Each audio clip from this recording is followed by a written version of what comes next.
Fala, escravo do trampo! Aqui quem fala é Hugo Nem Se Importa. Você me viu em horário nobre na Globo? Eu tô na Globi. Senhor Hugo Nem Se Importa. O deputado Pira das Emendas solicita uma reunião. Fala, Pira das Emendas. Hugo, o que você está fazendo? Tive que pedir ajuda à Globo. Valeu, Pira. Eu viralizei. Eu tô na boca do povo. Você perdeu o juízo?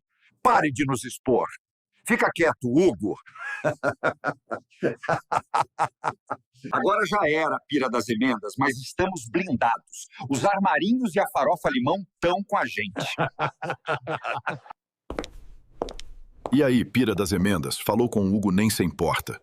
Os vídeos do jantar complicou tudo pra gente. Calma, Fortunato. Por que você acha que eu apareci novamente? Já estou agindo. Ih, rapaz, o Pira das Emendas tá bolado.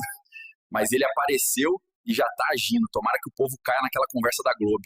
E agora? Pira das Emendas quer que eu fique quieto. Fortunato tá em pânico com os vídeos do jantar da farofa limão que vazaram. Até os armarinhos sentiram. Obrigado, viu, Globo? Agora o povo entendeu tudo. Parabéns, meus queridos. Melhor eu parar, né? Só que não, aqui é Hugo Nem Se Importa, Chuta aí com quem eu abri um champanhe pra brindar a decisão de proteger os super ricos e te deixar escravo do trampo? A farofa limão. Imagina perder o apoio dos ricos só pra agradar quem vota. Que horror. Jamais. Mas o bom é que o povo se esquece e depois vota na gente de novo. Querem cortar privilégio? Cortem do povo. Aqui no Congresso, a gente só multiplica. É muito privilégio? Talvez. Mas veja pelo lado bom. Você trabalha duro para manter meu padrão de vida. Isso não é bonito? Se tem uma coisa que eu amo mais que meu uísque, é ver pobre defendendo a não taxação dos super ricos. É lindo de se ver. A coisa mais linda de se ver é um pobre discutindo contra taxar os super ricos. Obrigado, viu? Vocês são o nosso investimento que mais rende. Aqui a gente discute reforma. Reforma da piscina, do gabinete, da cobertura. Do povo a gente escuta depois, tá? É muito privilégio? Talvez. Mas veja pelo lado bom. Você trabalha duro para manter meu padrão de vida. Isso não é bonito? A gente está cansado de ver cortarem na saúde, na educação, no salário do povo e os privilégios de vocês intocados. Queremos sim a taxação dos super ricos. Pobre achando que bilionário vai fugir pro exterior se taxar rico no Brasil? Rapaz, o Trump quer subir de 37% para mais de 39% lá. Vão correr para onde? Pra Lua? Justiça fiscal é cortar de cima. Chega de hipocrisia. O Congresso quer economizar tirando do povo, mas não abre mão dos seus privilégios. Você já paga tudo por mim. Custa nada se inscrever no canal também, né? Vai, clica aí, faz esse favor pra democracia. Bomba urgente. Agora é oficial. Alexandre de Moraes simplesmente travou o governo e travou o Congresso. É isso mesmo que você ouviu. Nem Lula, nem Mota. Quem está mandando, por enquanto, é o Supremo Tribunal Federal. Mas por quê? O que está por trás dessa decisão histórica sobre o IOF? E o que isso revela sobre a guerra de bastidores entre os poderes da República? Eu vou te explicar agora. Mas antes eu vou te fazer um pedido. Me segue. Dá aquela moral pra gente crescer, ter voz. Curte, comenta, beleza? Vamos lá. O governo federal tinha publicado alguns decretos mexendo no IOF, aquele imposto cobrado em operações financeiras, como empréstimos, cartão de crédito, câmbio, etc. O Congresso reagiu. A maioria dos deputados e senadores votou para derrubar os decretos do presidente Lula. Na prática, isso foi um gesto político. A gente não vai aceitar tudo que o governo manda. Só que o caso foi parar no Supremo. E Alexandre de Moraes decidiu suspender tudo. Nem vale o que o governo fez e nem vale o que o Congresso derrubou. Acabou. Traduzindo, Moraes botou os dois no modo avião. Ninguém mexe no IOF até o Supremo Tribunal Federal decidir. Pronto. E é aqui que começa o verdadeiro jogo de poder. Você sabia que o IOF rende bilhões por ano?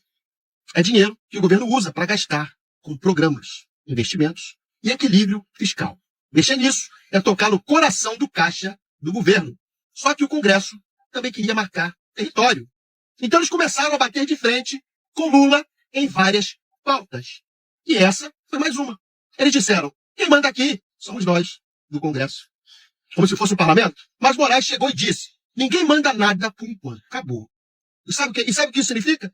que o STF está se colocando como árbitro, juiz e dono do apito. Vamos ser honestos? Essa decisão do Moraes não é só jurídica, ela é política. Ele está mostrando que o STF continua sendo o fiel da balança da democracia brasileira. Depois do 8 de janeiro, o judiciário ganhou mais força. E agora, em meio a uma crise entre o Planalto e o Congresso, o Supremo volta ao centro do tabuleiro. Isso é bom? Isso é ruim? Depende de que lado você está. Mas uma coisa é certa. Quando o judiciário começa a travar decisões dos outros dois poderes, é sinal de que o jogo está pesado. Para tudo! Notícia urgente! Alexandre de Moraes acaba de derrubar o decreto do Congresso Nacional que derrubou o decreto do Lula que aumentou o IOF. E também derrubou, olha só, o decreto do Lula que aumentou o IOF. Ou seja, ele derrubou os dois decretos e convocou uma reunião de conciliação. Olha o vídeo. Informação que acaba de chegar aqui em nossa redação que diz respeito ao IOF. Alexandre de Moraes suspendeu atos do governo e do Congresso.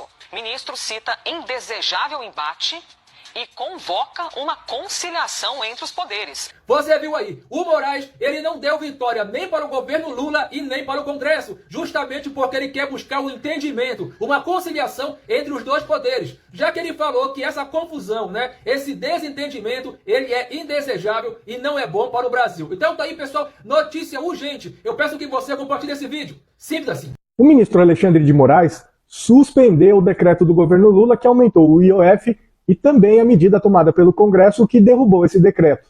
No argumento, o ministro afirmou que o governo federal tem o direito de aumentar impostos, mas existem dúvidas sobre a legalidade do aumento do IOF, já que esse imposto não foi criado para a arrecadação de dinheiro, que foi o objetivo do governo. E o Xandão também suspendeu a derrubada feita pelo Congresso Nacional Inimigo do Povo, porque os deputados e senadores não podem interferir sobre um decreto presidencial sobre impostos. O STF até poderia decidir as ações judiciais, mas preferiu não entrar na briga porque a parte direitista do Congresso Nacional a todo tempo confronta e ameaça o Supremo. Então o ministro resolveu marcar para o dia 15 uma reunião de conciliação entre o governo, a Câmara dos Deputados, o Senado, a Advocacia Geral da União e a Procuradoria-Geral da República. Bom, que o Congresso não poderia derrubar a medida do governo, isso é evidente. Deputados e senadores erraram e fizeram isso para confrontar o governo Lula. Também não resta dúvida de que o governo federal pode sim decretar o aumento de impostos. Fica a dúvida se poderia aumentar especificamente sobre o IOF. Que essa audiência de conciliação sirva para enquadrar o Congresso inimigo do povo no seu devido lugar, porque senadores e deputados estão empenhados em atrapalhar o governo Lula e só defender os interesses dos ricos e poderosos. Qual que é a sua opinião? Escreve aqui. O ministro Alexandre de Moraes acaba de tomar uma decisão sobre o pedido do governo sobre a derrubada do IOF. E aí, na sua decisão, o ministro Alexandre de Moraes deu seu parecer. Claro, os bolsonaristas já estavam criticando.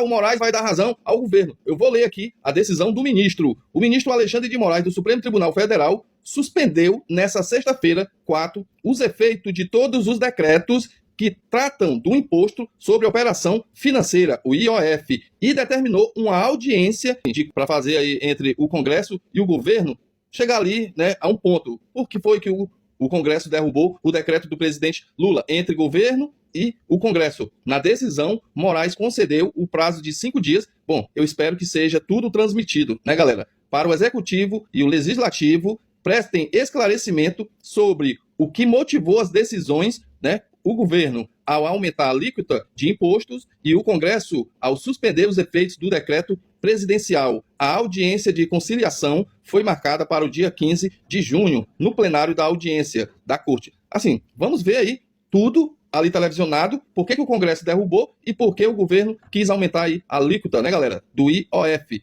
E aí, para mim o Moraes ficou ali em cima do muro, nem foi para um lado e nem foi para o outro. E atenção porque a notícia saiu agora. O ministro do STF, Alexandre de Moraes, acaba de se colocar no meio da briga entre o Congresso e o governo federal. O ministro se colocou no meio ali, sabe, o juiz que entra bem no meio do ringue, colocou as duas mãos ali e disse, opa, vamos resolver esse negócio aqui. Para isso, ele suspendeu o decreto presidencial do presidente Lula, que iria fazer os ricos pagar um pouquinho a mais de impostos, e também suspendeu o decreto legislativo do Congresso, que derrubava o decreto do presidente Lula. E aí ele marcou uma audiência de conciliação para o dia 15 de julho, onde o Congresso e o governo vão ter que apresentar as suas defesas de seus decretos. Foram convocados os presidentes da Câmara dos Deputados, do Senado Federal, da AGU, dos partidos envolvidos, que todo mundo vai apresentar a sua defesa ali. O Congresso vai chegar e dizer o seguinte: seu ministro, é o seguinte, a gente não aceita que nós ricos pagamos mais impostos. Porque é o seguinte, a gente tem os investimentos lá no exterior, nossos paraísos fiscais no exterior, a gente quer pegar esse dividendo lá maciço, a gente não quer desconto, a gente não quer que saia nada ali daquele rendimento que a gente tem no exterior para pagar Bolsa Família, pagar BPC, essas coisas aí que o governo inventa, não.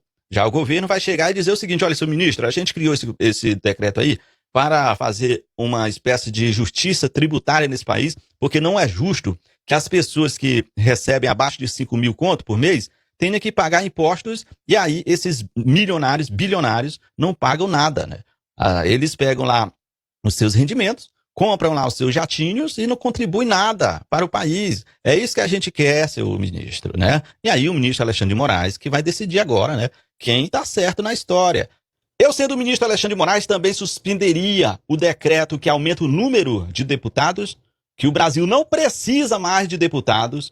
Também suspenderia qualquer tentativa de anistiar os vândalos do 8 de janeiro. E ainda dava um esculacho neles, o seguinte: olha, Congresso, essa história aí de vocês aumentar o número de cadeira de deputados, vocês não têm vergonha na cara, não. O STF pediu para vocês reorganizarem as cadeiras.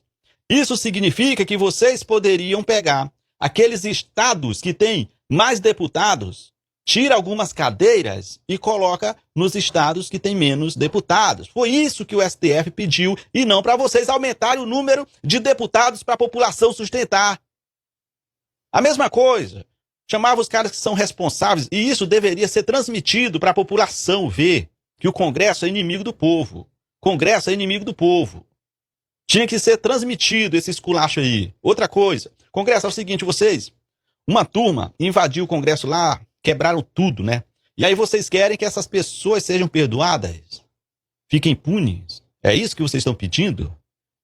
Mandava todo mundo criar vergonha na cara, moça. Se eu fosse o Xandão, eu faria desse jeito, né? Mas enfim, coloca aí nos comentários de que lado você tá. Você tá do lado do governo, você tá do lado do Congresso. Coloca aí nos comentários. Eu estou do lado do povo brasileiro e contra o Congresso, que é inimigo do povo. Digita aí também, #Congresso inimigo do povo. Lula quer justiça tributária, não quer aumentar imposto. Lula quer que os grandes empresários bilionários, as bets e os bancos paguem imposto. Se você concorda, curte aí. É uma polêmica da mídia sobre Hugo Mota, mas a mídia não explica quem é Hugo Mota. Hugo Mota, ele é o presidente da Câmara dos Deputados. Ou seja, ele tem praticamente o mesmo poder que um presidente da República tem. Ele é o presidente da Câmara dos Deputados. Ele é o cabeça de tudo. Olha, deixa eu explicar pra vocês. Sabe por que a mídia fica fazendo polêmica com o nome dele? Por quê? Porque toda vez que tem algum projeto que ele vá votar a favor do povo, que vai beneficiar o povo, sabe o que ele faz? Ele influencia os outros deputados e ele mesmo vota contra. Ou seja, nada que for para beneficiar a classe que ganha um salário mínimo no Brasil, ele vai votar a favor. Porque ele não é a favor do povo, ele é a favor da elite. E sabe qual é a origem dele, da família dele? Por exemplo, a família dele está no poder desde 1950. E o pai dele é um exemplo. Exemplo sabe de quê? Que teve que devolver dinheiro público porque foi acusado de irregularidades e corrupção. E o pior, vocês colocaram essas pessoas no poder há década, desde 1950. E aí, meu povo? A esquerda marcou um golaço, um embate na internet. Esquerda contra a direita, a esquerda saiu em vantagem. Olha só aqui quantas menções foram feitas. Congresso da Mamata, Hugo Mota, traidor, e teve mais outros aqui que eu vou falar. Silas Malafaia, Arthur Lira, tiveram que intervir. O Silas Malafaia gravou um vídeo aí, nervosinho, dizendo que o Lula não é a favor dos pobres. Diz que o Congresso, né, e o governo federal tem que dar um passinho atrás e sentar e conversar. Mas vamos aqui, galera. O embate na internet. O Instituto de Pesquisa e Inteligência Nexo mostrou os termos mais usados nas redes sociais. A expressão mencionada, olha só, Congresso da Mamata, em primeiro lugar, com mais de 502 mil citações. O termo também sido utilizado para criticar a decisão do Congresso, né, galera, de aumentar o número de deputados, aí vem aqui. Em seguida aparece Congresso inimigo do povo, com pouco mais de 480 mil menções. A frase usada por militantes para acusar o Congresso de falsa preocupação com a responsabilidade fiscal e de atuar em defesa dos interesses da elite. Na terceira posição está Hugo Mota, traidor, com 238 mil menções. Isso quer dizer o quê? Que a esquerda conseguiu, né, levantar aí o que eles mais queriam, né, galera? Muitas menções na internet. Uma campanha disseminada em redes sociais com ataques diretos ao Congresso Nacional está provocando preocupação de políticos e de analistas e pedidos de moderação em defesa do respeito entre os poderes e da convivência democrática de diferentes correntes políticas.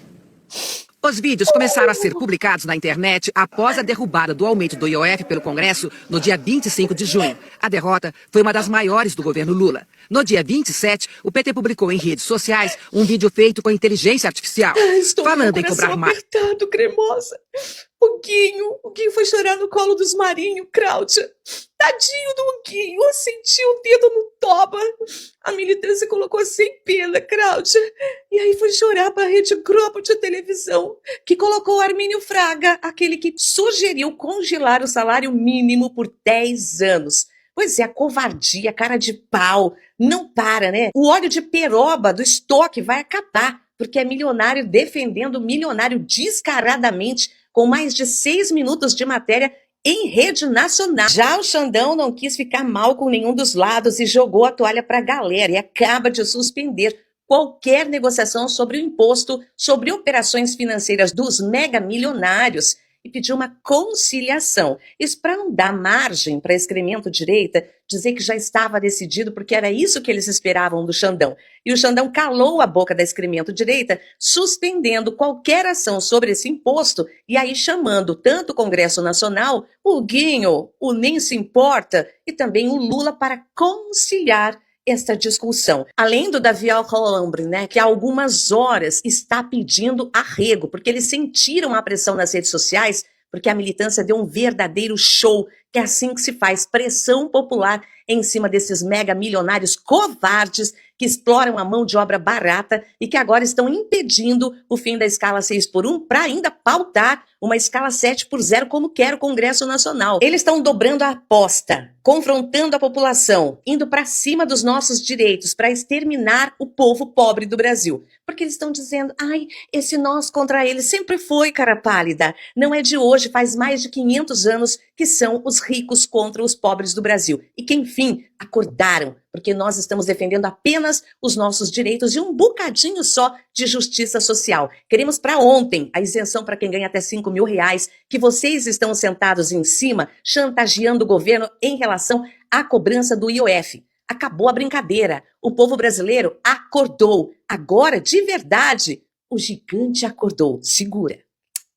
E lá vem o Lula querendo criar mais impostos. Agora, a qualquer momento, pode ser votada a tal taxação dos super ricos. Presidente, deixa eu te falar uma coisa. Aumento de imposto nunca foi e nunca será o caminho para o desenvolvimento. Seja para quem tem muito, seja para quem tem pouco. Porque hoje o discurso é taxar os mais ricos. Mas quando faltar dinheiro de novo, e a gente sabe que sempre vai faltar, a conta vai cair no colo da classe média, da classe trabalhadora, de você que está assistindo esse vídeo. O caminho não é subir impostos. Manga, não é subir impostos, Manga. O que acontece é, existe uma proposta do governo federal querendo isentar imposto de renda para quem ganha até R$5.000. Vou falar tranquilo, tá? Para quem ganha até 7,5, vai diminuir a alíquota. Então, essas pessoas, todos os brasileiros que trabalham e ganham até R$5.000, vão ficar isentos de imposto de renda. Quem ganha até 7,5 vai pagar um pouquinho menos de imposto de renda. Essa renúncia fiscal, essa queda do imposto, vai ser abatida a hora que for tributar o pessoal que ganha mais de R$60.000 por mês, porque esse pessoal não paga imposto de renda igual o pessoal aqui de baixo. O Haddad já falou, é fazer o pessoal do andar de cima pagar igual paga uma professora de escola pública, igual paga um policial militar, igual paga um bombeiro, igual paga a maioria da população brasileira. Nesse caso aqui, o Manga está defendendo interesses de 0,1% da população. Você está defendendo esse pessoal mesmo? É isso? Em detrimento da maioria da população? O Manga ainda está emitindo opiniões na internet, mesmo depois da Polícia Federal ter ido até a casa dele e pegado aquela fortuna e mais carros importados e tudo mais. Ele tá defendendo os ricos, né? Porque provavelmente agora ele já tá inserido entre os bilionários, né? Roubou tanto. Carteira de motorista, vai dar carteira de motorista pro cara que não tem dinheiro para comprar um carro. É uma iniciativa boa. O cara não tem dinheiro, mas ele vai dar. Ele vai dar uma carteira de motorista para quem não consegue comprar um carro. Certo. E aí, quem vai pagar? Você. Você. Lógico. Você vai ter que pagar. Vai custar mais caro. Você vai ter que pagar para todo mundo que quer essa carteira. É o populismo. Tu consegue perceber o quanto que essa gente é ruim? Segundo o Emílio, para você ter uma habilitação, você precisa necessariamente ter um carro. Então quer dizer que para ter um brevet, você precisa ter um avião? Para mudar a categoria na CNH, você necessariamente precisa ter um caminhão, um bitrem, um trator? Para esse tipo de gente, o Lula não pode governar. Ele não pode sancionar uma lei que beneficie o trabalhador. Porque com a CNH gratuita, conforme foi sancionado pelo Lula, o trabalhador que está sem emprego, ele consegue arrumar um emprego de motorista. Mas o Lula não pode poupar pobre, não pode isentar trabalhador, não pode expandir benefício, não pode tirar renúncia fiscal, não pode taxar super rico, não pode regular a mídia e muito menos as bets. Para essa gente, o Lula não pode ser solidário, não pode sentir, não pode muito menos chorar. Não pode politizar, não pode costurar, não pode reeleger e não pode tentar. Para esse povo ruim, Lula não deveria nem existir. Olha como o Emílio é burro. Ele tá falando que não adianta nada você dar uma habilitação para uma pessoa porque ela nunca vai ter um carro. Mas ela pode arrumar um emprego, ela pode ser motorista, ela pode começar a ganhar o dinheirinho dela para um dia poder vir a ter um carro. Você tem a mente curta, limitada. Se fosse o Bolsonaro, você arrumaria um argumento, já que você é apaixonado por ele, né? Vocês foram uma sujeira, né, na mídia corporativa, quando só falavam bem do Bolsonaro matando pessoas aqui na pandemia e vocês apoiando ele. Esse Emílio é um idiota. Vejam como esse daí é outro inimigo do povo. Vejam como os meios de comunicação fazem o trabalho, o mesmo trabalho que o Congresso. Eles são todos inimigos do povo. Eles não querem que o povo tenha nada. E essa história do nós vamos pagar. Fulaninho, quanto custa uma CNH? Dividido pela população total que tira a CNH, dividido por todos que pagam impostos, não dá nada. Sai mais caro os teus empresários que pegam dinheiro do governo e não pagam. Sai mais caro o que Bolsonaro fez para os taxistas e ninguém pagou. E a Caixa Econômica Federal quase quebrou.